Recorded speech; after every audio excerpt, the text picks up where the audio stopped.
Welcome back, everyone. It's Charlie. There's been a ton of new details coming out of Avengers Doomsday, so I'll try to address all of them during this video. There's the whole reason why Doctor Doom comes to the MCU in the first place, what he's after, why he stole Franklin Richards during the Fantastic Four movie, how Marvel is going to address the Jonathan Majors Kang storyline that it had relied on so heavily before Avengers Doomsday changes. Apparently, there's all kinds of drama on set between the actors behind the scenes. I'll explain what's going on with that. It is not unusual for things to get crazy on the set of massive movies like Doomsday and Secret Wars at big scale. There's more news on the different teams during the movie, how Franklin Richards' power cosmic is going to influence the characters, and a couple more confirmed major characters that have joined the cast. Ryan Reynolds trying to join the spoiler bros and leak as much Avengers Doomsday as possible. If you're brand new to the channel, be sure to subscribe to get all the videos. I'll start with the Doctor Doom stuff first. There is a lot of Doom. Supposedly his whole reason in the movie for coming to the MCU is also similar to the same reason that he takes Franklin Richards starting in the events of the Fantastic Four post-credit scene. And his main mission is to both stop the incursions from happening, stop all the different characters from causing more incursions, new incursions. That's why he takes Franklin Richards, because he's so powerful, his power cosmic can potentially be used to cause another incursion. And it sounds like from this news, Doctor Doom doesn't want any of the other characters being able to use Franklin Richards' power, anyone except for him, that is. So it's not so much that he has an evil plan for Franklin Richards to use his power, he's trying to prevent him from being used by other characters. You remember the whole idea is that Robert Downey Jr.'s Doctor Doom thinks he's the hero of the story in Avengers Doomsday and Secret Wars, but that puts him at odds with all the other characters. He is meant to be the main antagonist, but he doesn't think of himself as like a Thanos type of villain. Even Thanos didn't think that he was a villain. You remember all the Thanos was right memes. All the great villains out there in all great movies and stories never think of themselves as the villains of the story. And supposedly he's also going after all the different characters who have caused incursions in the past. Did it work? No. Which means Tom Holland's Spider-Man, Doctor Strange. You could also look at the Marvel's characters too, because there was an incursion at the end of that movie. Monica Rambeau, Captain Marvel, Miss Marvel. But really, I think the more important part of this is Spider-Man, because it gives Robert Downey Jr.'s Doctor Doom a reason on a story level to go face-to-face with Spider-Man again, and because of the Doctor Strange storyline with Doctor Doom in the Time Runs Out comic book, and that's the story that they're adapting for the movie. Like, there has to be a story reason for Doctor Strange to go up against Doctor Doom. Now it sounds like they have kind of canceled Doctor Strange 3, and we're not going to see that movie before Secret Wars. Originally, it was meant to come out before Secret Wars, and that's what the post-credit scene with Clea was meant to set up. You caused an incursion in the Dark Dimension, we're going to go fix it, and then you never hear from him again. Supposedly now, because they're trying to speed run to Avengers Doomsday and Secret Wars and just get through all that multiverse plot, is they're going to say that Doctor Strange in the Multiverse of Madness post-credit scene just leads directly to Avengers Doomsday and Secret Wars. Basically just snipping out anything that was going to be happening during Doctor Strange 3 as a result of that. Maybe they will still do a totally different Doctor Strange 3 type of movie after Secret Wars. But when you think about Spider-Man coming face-to-face with Doctor Doom, you have to imagine that reunion. Like, they really want to have that impactful moment during Doomsday. Peter Parker thinking that his mentor and friend, Tony Stark, has come back to life. Because didn't we just see Franklin Richards during the Fantastic Four post-credit scene healing Doctor Doom's face? I think they were probably doing that during that Fantastic Four post-credit scene so that he could walk around during Avengers Doomsday without his mask on, and he wouldn't have this scarred-up face, like he would look just like Tony Stark. So you have to imagine Peter Parker finding out that this is a totally different person from another universe, and also potentially he's going to wipe their entire universe in the MCU in a quest to save the rest of the multiverse. Part of the idea, though, is that Doctor Doom has this plan to save the multiverse and will just wipe anyone who comes in the way of his plan or who he thinks is trying to stop him from accomplishing his goals. So you can see how that would easily put him at odds with the other MCU characters and why he would feel totally justified in stealing Franklin Richards from the Baxter Building. So it kind of makes it sound like the Russo brothers might be swerving on the concept of anchor beings just in general that Deadpool and Wolverine use. There were a lot of questions about this because when Deadpool and Wolverine came out, Kevin Feige absolutely refused to say who the MCU anchor being was. Originally, I liked all the ideas that it was Spider-Man, but you remember he got snapped in the universe, didn't die, like MCU didn't die, so it means that he's not the anchor being, it has to be somebody else. And you're the first person to, I give you credit for just outright asking the question. And I'll give myself credit for trying to evade it and avoid it entirely. Avengers Doomsday is supposed to end with the big WTF death scene, and as crazy as it would have been to have Doctor Doom, Robert Downey Jr. killing Spider-Man, I don't think that they're going to that well again. Like, we saw him die this really slow, tragic death at the end of Avengers Infinity War. Right now, my early theory is that it would be Thor as that big death, and they'll use a twist through Avengers Secret Wars to bring him back so that he can go do a Thor 5 after Secret Wars at some point and fully redeem the character in the eyes of the fandom. Disney and Marvel are doing everything they can to turn the ship around and reach into the well and do all the biggest hits they could possibly do, like all the safest bets. Kevin Feige seems to think that there's more juice to be had with another Thor movie down the road, and Chris Hemsworth keeps talking about wanting to redeem the character, so hopefully through Doomsday, Secret Wars, and whatever Thor 5 winds up being, they can actually do that.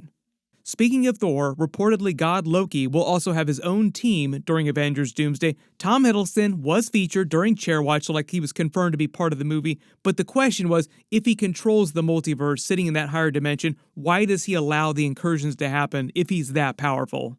The entire time runs out plot would not work if he were sitting in his chair managing the multiverse, so I think the idea is they will just have some reason for him to be out of the chair, like something will get him out of that chair. They didn't say who's going to be on his team, but there was footage that leaked out of them filming inside what looked like the TVA based on the architecture, so at some point, some of the characters will be inside the TVA, which makes sense that they invoke the Loki part of the plot with the TVA stuff hand in hand, that TVA would be monitoring the incursions all this time too. I know a lot of you are also asking what's going to happen with the whole Jonathan Majors Kang storyline. Will they address Kang at all? It sounds like the Russos might give him a mention during the movie, and there's been talk of them picking up a Kang storyline down the road after Secret Wars, but I think largely they're swerving on a lot of that Kang stuff for now, for Doomsday in Secret Wars. Interestingly enough, over at DC, James Gunn has been talking a lot about the future of the DCU, future of the Superman movies. Somebody asked him what's going to happen if they have to get rid of an actor or something happens to an actor if they pass away. James Gunn basically just came right out and said, we'll just recast if we have to, just planting his flag in the sand. They will just recast the minute that they need to.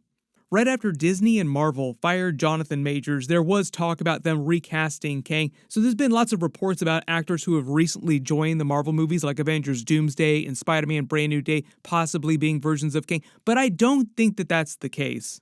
My early assumption is that there will be no Kang actor at all during Avengers Doomsday or Secret Wars. There'll just be a verbal mention of the character, and it'll be wrapping up the Council of Kang storyline, and they'll just use the end of Loki Season 2 to say that they wrapped up that storyline.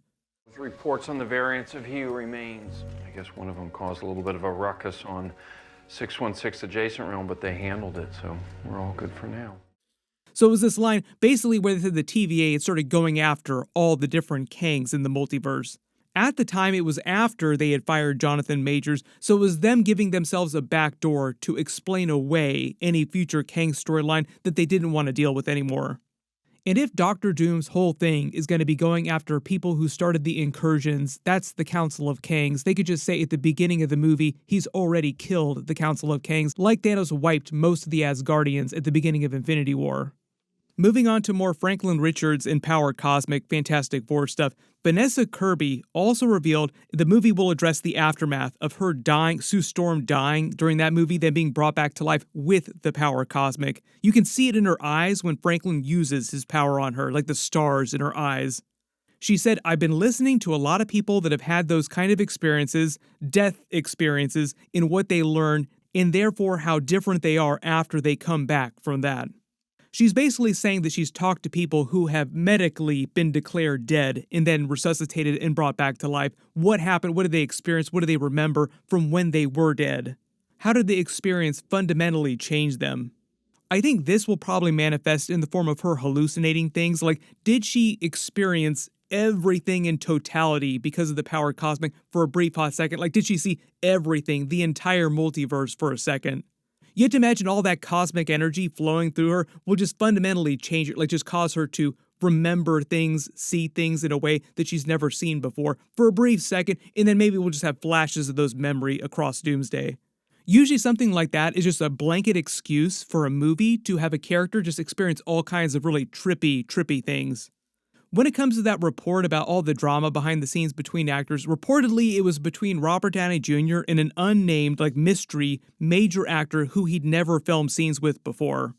I don't think it was with one of the other original Avengers actors, because if you watch them in real life and behind the scenes, all the original Avengers actors, like the behind the scenes from Infinity War and Endgame, similar giant big movies, they are like a family in the context of the movies, but they also became like a family in real life. They've all stayed very close even after the events of Avengers Endgame, and some of them have completely left the Marvel movies for a while. The leakers who were reporting this didn't say who got into a fight with Robert Downey Jr., but reportedly it was like one of the brand new major actors in Avengers Doomsday.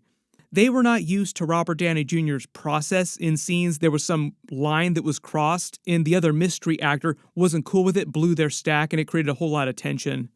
Hold on, if we don't play that back, I'm canceling the press tour. This is actually normal behavior for big major movies like this. Classic example is Vin Diesel and The Rock absolutely hate each other, but as long as there's money to be made, they will eventually work together again. My early assumption is that this mystery actor is probably one of the classic X-Men actors, since some of them have never worked on screen with Robert Downey Jr. before, and they're meant to be really big parts of the movie.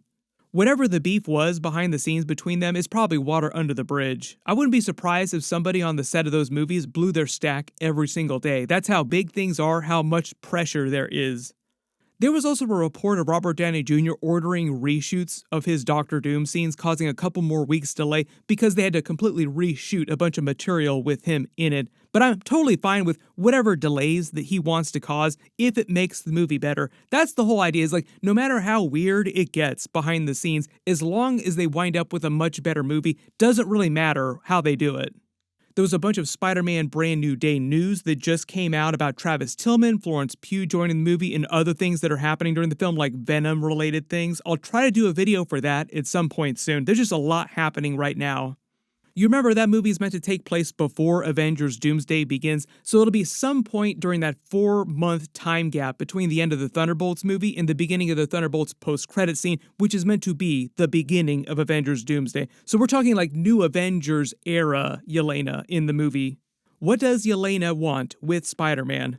Is she trying to recruit him to their new Avengers Thunderbolts team? You just imagine Peter Parker not wanting anything to do with him, like, no, I don't want to be on your discount Avengers team.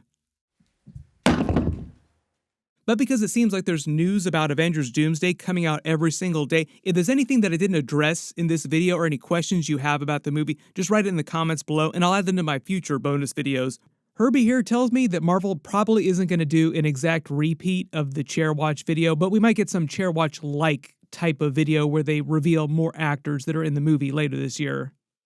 They also just confirmed that Ryan Reynolds' Deadpool and Spider-Man are going to be in the movie. I wouldn't be surprised if they also then confirm Wolverine will show up in the movie too, Hugh Jackman's version of Wolverine. Really big reminders are that Peacemaker episodes start tonight. I'll be doing weekly episode videos for that, so be sure to enable alerts for my channel so you don't miss that. Alien Earth episodes are also happening right now too. It's a great series. My links for all those are down in the description below. Everybody click here for that Robert Downey Jr. Avengers Doomsday teaser that he released recently, and click here for all my Spider-Man Brand New Day videos. Thank you so much for watching, and I'll see you guys in the next one.